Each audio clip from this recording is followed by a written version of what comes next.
Transforming psychotherapy.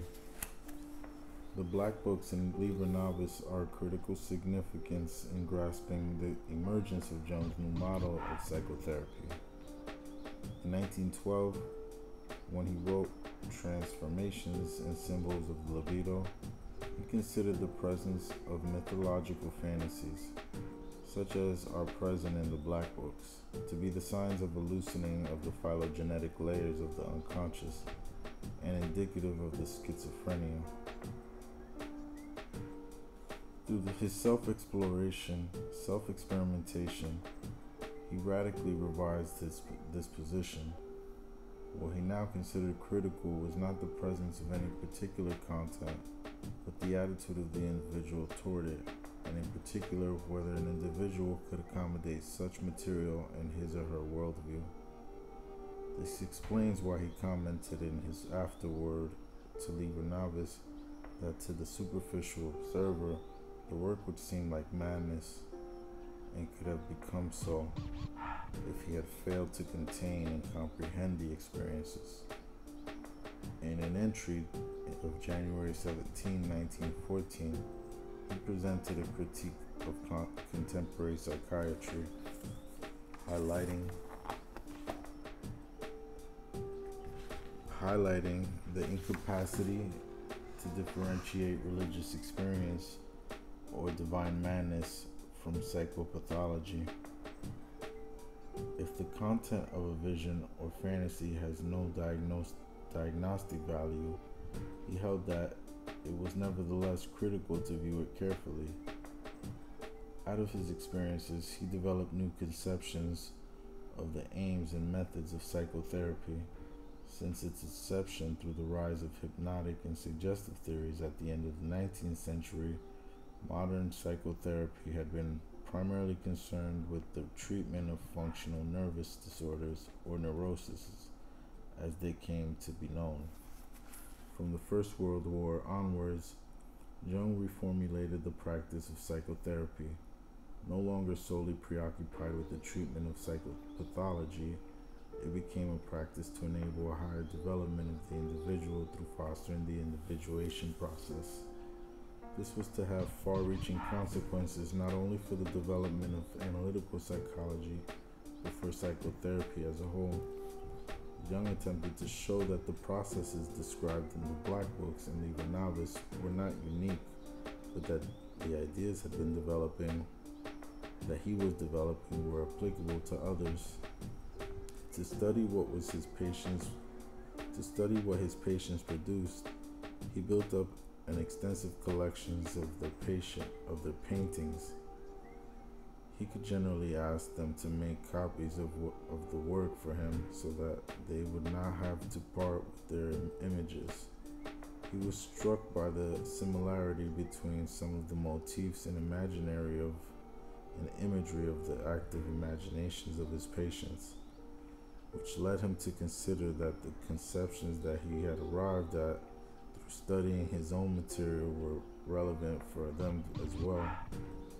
In 1929, he described his aim as being one of bringing about a psychic state in which my patient begins to experiment with his own nature. Clearly, his own self-experimentation and its results were the template for this therapeutic practice. During this period, he continued to instruct his patients in how to induce visions in a waking state. In 1926, Christiana Morgan came to Jung for an analysis.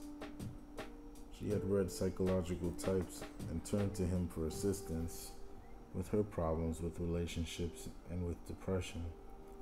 In a session in 1926, she noted Jung's advice to her and how to produce visions. Well, you see, these are too vague for me to be able to say much about them. They are only the beginning. You only use the retina of the eye at first in order to objectify. Then, instead of keeping on trying to form the image out, you just want to look in. Now when you see these images, you want to hold them and see where they take you. how they change, and you want to try to get into to see where they take you and how they change, and you want to try to get into the picture yourself, to become one of the actors. When I first began to do this, I saw landscapes. Then I learned how to put myself into the landscape, and the figures would talk to me, and I would answer them. People said that he has an artistic temperament, but it was only that my unconscious was swaying me.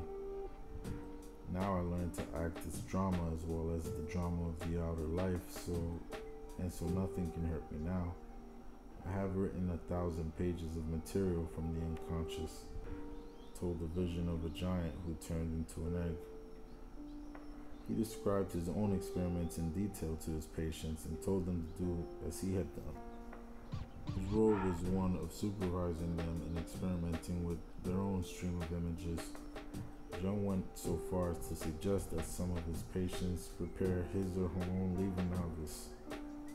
Morgan noted him, saying, "I should advise you to put it all down as beautifully as you can in some beautifully bound book.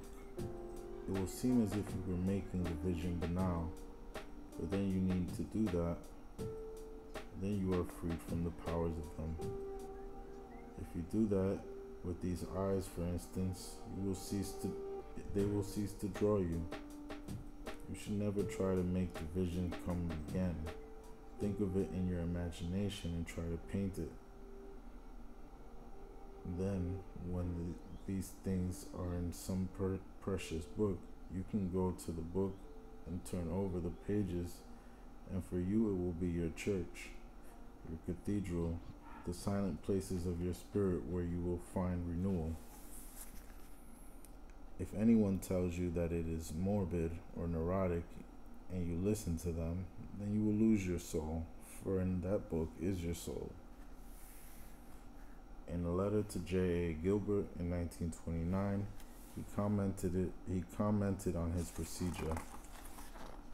"I found sometimes that it is of great help in handling such a case to encourage them to express their peculiar contents either in the form of writing or of drawings and paintings.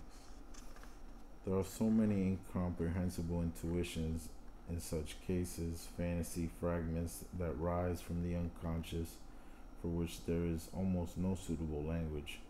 I let my patients find their own symbolic expression, their mythology."